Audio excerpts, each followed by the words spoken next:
kami ng Legazpi for this holiday para sa konting bonding time with my sister Ace and mother. Death anniversary din pala ng papa ko kaya bumili kami ng flowers and candles para sa kanya. Kaso, pagpunta namin ng sementeryo, nakalock yung puntod nila, kaya nagpatulong kami sa mga trabahador doon.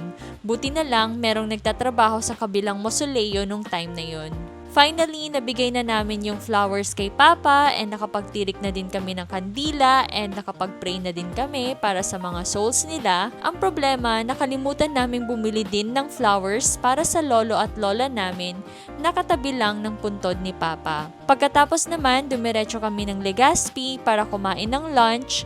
Naghanap kami ng bagong resto na pwede naming itry. Pero bago yan, outfit check muna! Finally, andito na kami sa Breakfast Republic, which is a cute place naman pagpasok namin sa loob.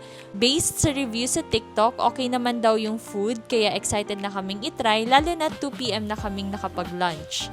So, sobrang gutom na talaga kami. Pinauna namin yung crab rangoon kasi gutom na talaga kami.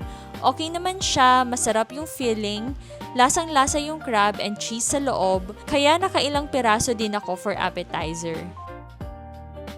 Then, unti-unti na ngang dumating yung mga pagkain namin. Nag-order si mama ng daing na bangus ata to. Tapos meron din kaming in-order na tangerine salad or something. Matcha ulit para kay Ace since favorite niya to. Chicken parmigiana para kay Ace. Tapos pork chop parmigiana naman para sa akin. Siguro, masasabi ko, sulit yung serving ng food sa resto. Pero, kung i-rate ko yung parmigiana, siguro nasa 6 out of 10. Okay naman yung cheese pero yung rice hindi ako nasarapan.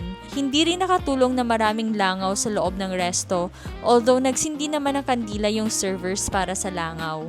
Yung salad naman parang nakalimutan pa nila yung dressing, kaya walang lasa nung una.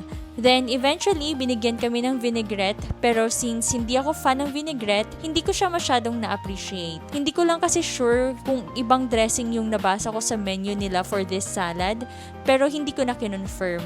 All in all, siguro kung i-rate ko yung food and dining experience, I'd give it a 5 or 6 out of 10. After naman, pumunta kami ng mall kasi bibili daw si mama ng pajamas niya. Kunwari naman, tumitingin-tingin din ako pero wala talaga akong balak bumili.